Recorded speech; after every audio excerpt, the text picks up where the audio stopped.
现在我的孩子们被掌握在中国政府的手里，我不确定能否在我的有生之年再次与他们见面。这样令人难以置信的骨肉分离悲剧就发生在许许多多的维吾尔家庭中。人权组织国际特赦在星期五发布的一份报告中说，中国的镇压导致维吾尔家庭陷入骨肉分离的噩梦。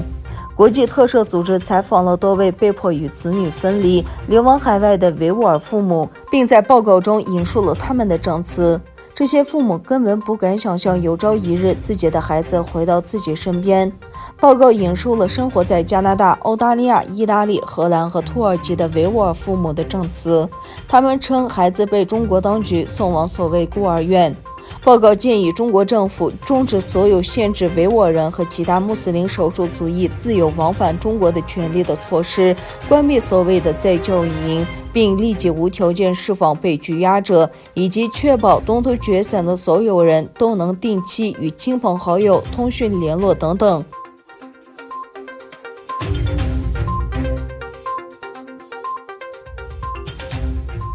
拜登政府上任以来，中美首次高级别官员面对面会谈在美国阿拉斯加结束，双方火药味十足的唇枪舌剑引人注目，引发各种评述。代表美国出席会议的是国务卿布林肯与美国国家安全顾问苏利文，中国的代表则是主管外事工作的政治局委员会杨洁琼和外交部长王毅。布林肯在会后形容对话是艰难而直接的。他还向媒体表示，双方谈到存在根本分歧的议题，包括东突厥省、香港、西藏、台湾问题，以及中国在网络空间的作为。当我们明确直接地表达这些关切时，得到了戒备的回应，这不令人意外。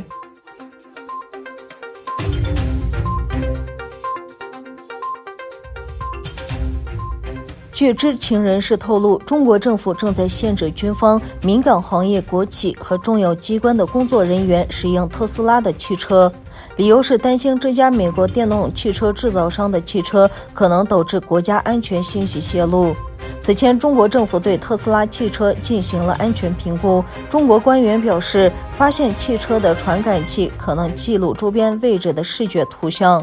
政府已经通知了一些机关，要求工作人员不要开特斯拉汽车上班。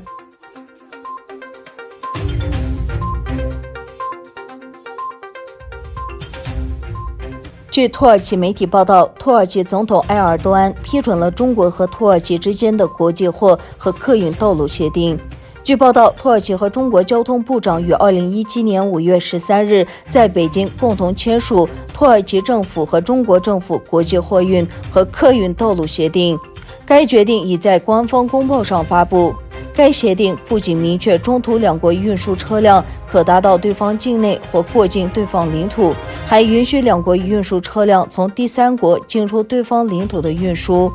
根据该协议，同时为专业驾驶员提供签证便利。